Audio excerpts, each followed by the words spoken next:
Hi, my name is Brian O'Neill Hughes. I'm one of the product managers on the Photoshop team. Today I'd like to give you a sneak peek of just some of what we're working on here in our labs. We haven't released this yet, but we wanted to give you an idea of what we're up to.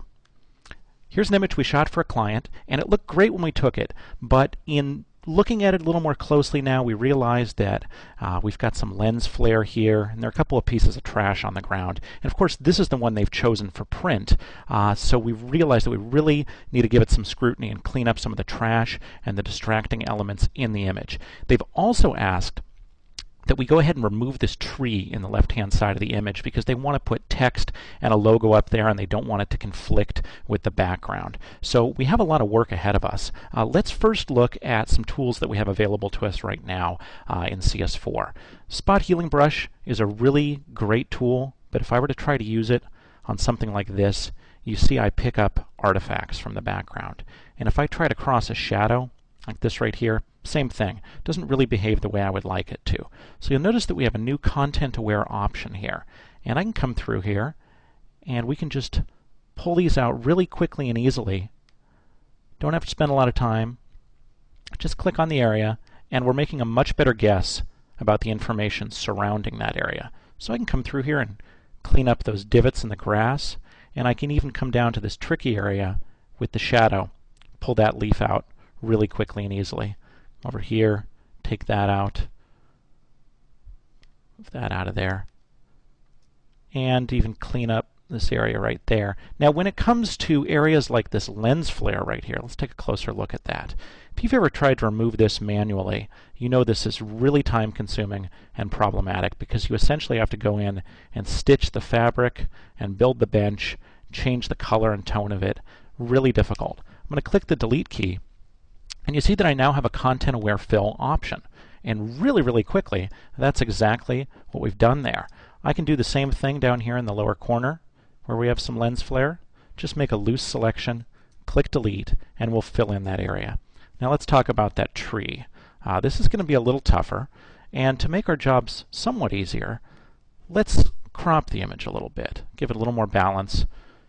See, we've got a nice rule of thirds overlay there. Okay, so that's a little bit better. Sure enough, we have a little bit of flare coming off the sun there, but we can patch that up. Now when it comes to the tree, I already made a selection. It's not a perfect selection, just intended to save a second here. And all I'm going to do is load that and just click delete and let content-aware fill chew through that and remove that tree for me. Something that would take forever and ever if I were to do that manually. It would be really tough to balance the sky.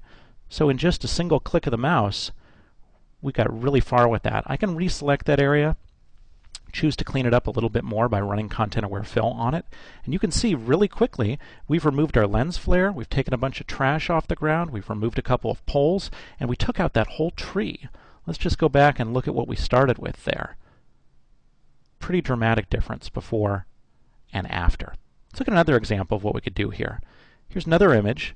This one for a website, and they like the wide format of the image, but they've asked us for an image with and without the road. Now, of course, we don't have that. We only have the road that we drove out on. But let's see what content-aware fill can give us. Hopefully a starting point where we just have desert, and then we can go back and tune that up a little bit. So we're just going to let it chew through that road and put a desert over there. Excellent, great start. In fact, looks really nice. We'll just go around and touch that up a bit and we'd be done. Last example I want to show you. I've got 5 images from the same trip. I've made a panorama of them. I love the image, I love the sky, but the biggest problem is I've got this misshaped edge and I need to fill that in. And this can be really tricky and it's a really common problem. So I'm just going to lean on my old magic wand tool. Again, click delete and ask content-aware fill to look all around the edges of the image and build out the sky and build out the foreground and the bushes and the mountains. And as we watch the progress bar race across there, just imagine how long it would take for you to do this manually with today's tools. It would be virtually impossible, and if you did do it, it would take a really long time. So let's see what we come up with here. There you go. In a matter of seconds, we've completely built out our panorama. So we retouched an image, we picked up a bunch of trash, we removed objects we couldn't before, took a whole tree out, completely changed a wide image for web, and here we fixed a really common problem with panoramas. So just a few of the things that you can do with content-aware fill.